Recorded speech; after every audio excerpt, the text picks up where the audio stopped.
Welcome everyone to everything you wanted to know about maintenance wrench time but was afraid to ask. Buckle up and I hope you learned something from this and helps to optimize your maintenance planning and scheduling. So world-class maintenance standards, what are they? Well, PM execution 15% of labor hours, PM results 15% of labor hours, PDM 15% of labor hours, PDM results is 35% of labor hours. That's a lot of difference. Total work plan 90%, reactive work less than 2% of labor hours, stock out less than 2%, schedule compliance by day by week 85 to 90%, and then failure reporting, analysis, and corrective action systems in place and eliminates failures by changing the maintenance strategy and equipment modifications. And work orders are closed out when all codes identified. So questions for you to think about. So do you understand what is maintenance wrench time?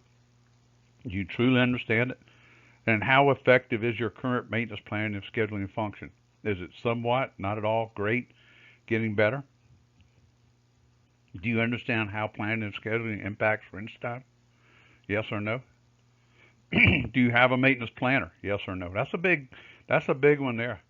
And do you consider your organization to be reactive or proactive? You can only be one. You can't say, well, we're kind of emerging. No, it's either reactive or proactive.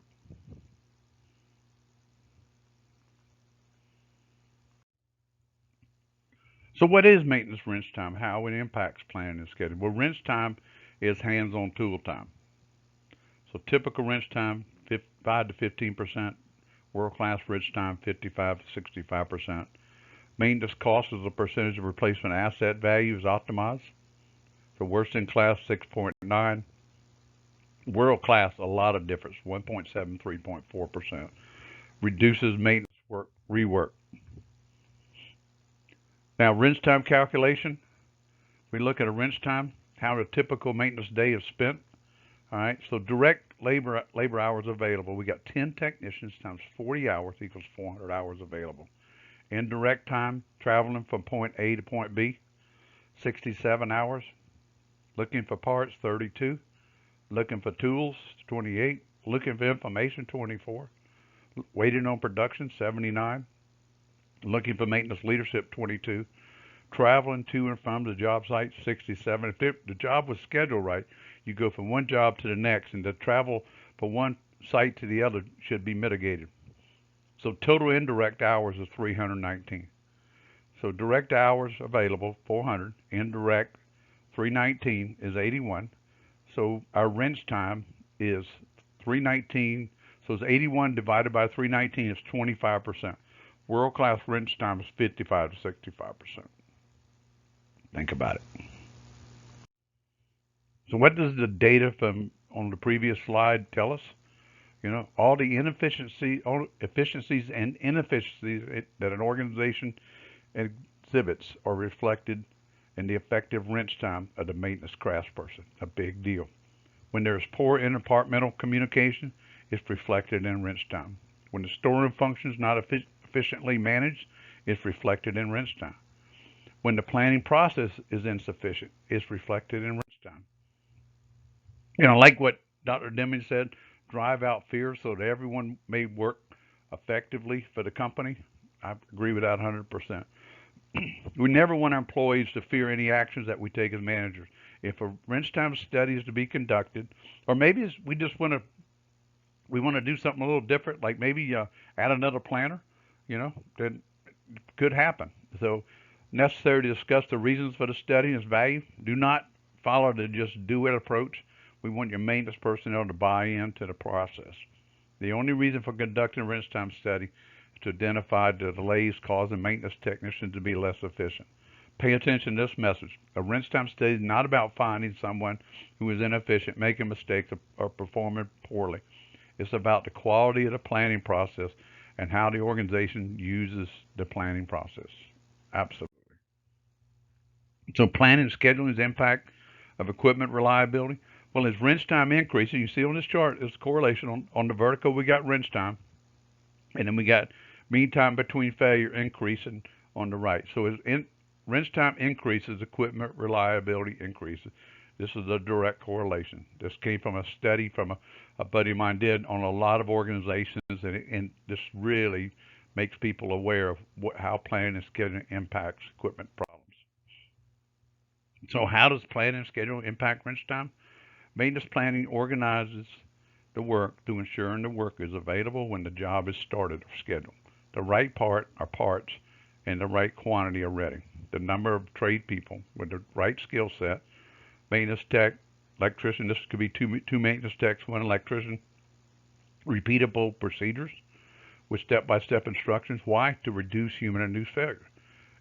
So people can skip a step, or if we don't have the steps, then everybody's doing it their own way.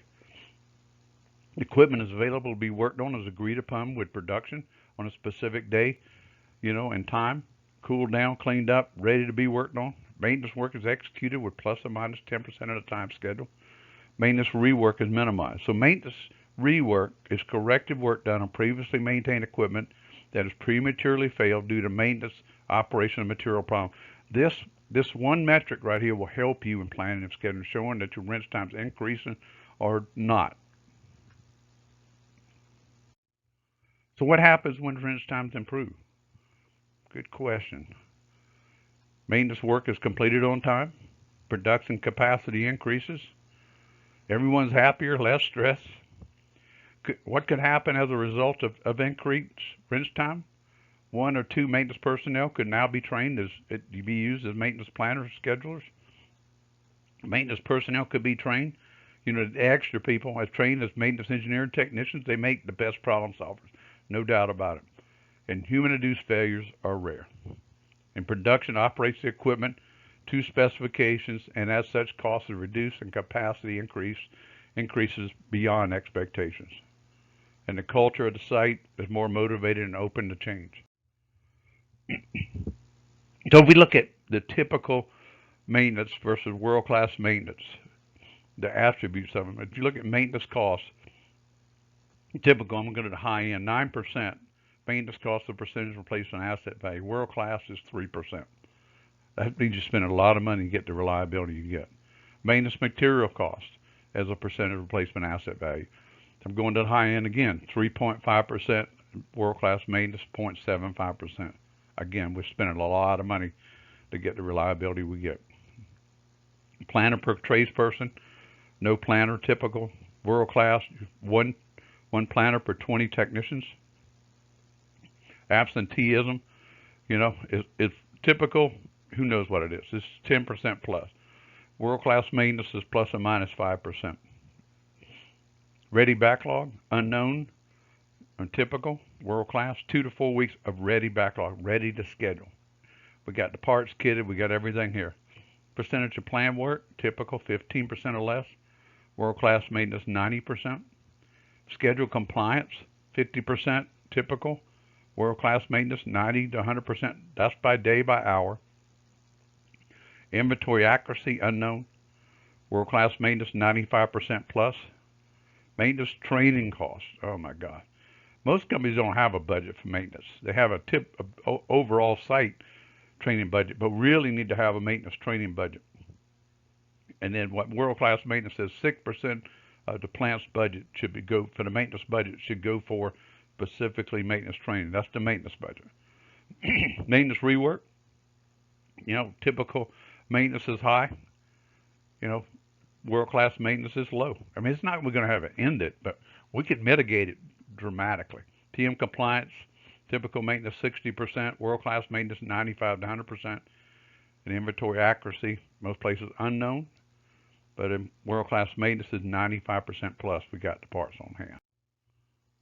So baseline your current maintenance process, and you want a baseline with key performance indicators. So all workflow processes need to be mapped in the current maintenance and reliability process with leading lagging KPIs defined at specific points in these processes to include schedule compliance, PM, PDM compliance, percentage of planned work, maintenance rework, mean time between failure and critical asset, percentage of time by vendor.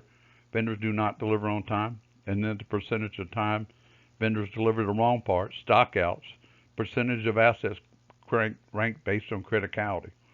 So on this one chart I've got at the bottom, maintenance plan and scheduling scorecard, says total backlog. It has ready backlog, planned work, schedule compliance, rework, emergency labor hours, and maintenance costs as a percentage of replacement of asset value.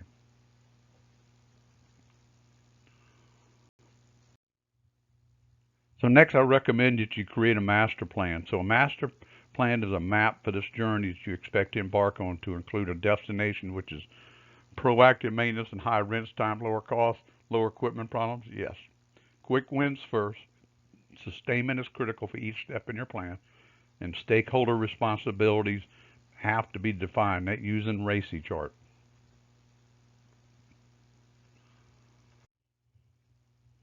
And RACI, very simple. Define the roles and responsibilities without having RACI, roles and responsibilities defined, then it's just somebody else's opinion. So RACI is a process which aligns all stakeholders focused on a specific process. In this case, we've been talking about, wrench time, or planning and scheduling. RACI's objectives to ensure everyone knows their contribution to a specific process. No one can say, that's not my job. Well, I didn't know I was responsible. The RACI chart dictates that. It shows it specifically. So how to implement RACI and maintenance? Focus on one maintenance process that seems to have the most misunderstanding issues. Maybe an example is maintenance planning and scheduling. Have a simple process map of the process to use as a guide. I can tell you, you can go on the internet and download all kinds of maintenance planning and scheduling process maps, and you'll see one that maybe meets your intent, meets your objective. So we have a simple process map. Don't get complex with it. Invite all stakeholders in this process: production manager, maintenance supervisor, maintenance planner, stores manager, safety, reliability engineer, and whoever. Focus on the process map and identify each person's role on the process map. So responsible is the doer. Could be multiple positions. A, the buck stops here. Can only be one person. That way no one's trying to move and say, that's not my job. C, consultant, two-way communication. You may send me information, I'll send you information back. Inform, one-way communication. We have too much communication sometime in our maintenance organization. This clarifies it. So inform, no reply expected nor accepted. Focus all meetings around the subject on the RACI. So if we're going to do a scheduling meeting, then we need to have a RACI chart so everybody knows their roles and responsibilities for it. And patience is required because people got to get used to understand how RACI works. After success is achieved, move to the next process using these steps. I always say chaos will rule until we align everyone with the same vision. That's what RACI is all about. So I recommend you attend planning and scheduling training, maybe a 3-day class. Bring the instructor back with you for 1 week to assist you in getting started and educate the team in the benefits of planning and scheduling. Attend a conference of maintenance reliability professionals and identify which sessions you feel will add value to you in planning and scheduling, like the SMRP conference. Attend weekly webinars like this one, which I showed on Upkeep. So Upkeep is a maintenance software that I assist from time to time, and every week they sponsor a webinar that I have with it. Or you can just send me an email at rsmith@worldclassmaintenance.org, and I can help you with that. So any questions or comments? Think about what you've learned today. So if you're interested in attending a public workshop in maintenance planning and scheduling and would like to bring this training on site, send me an email at rsmith@worldclassmaintenance.org. Thank you, and have a great day.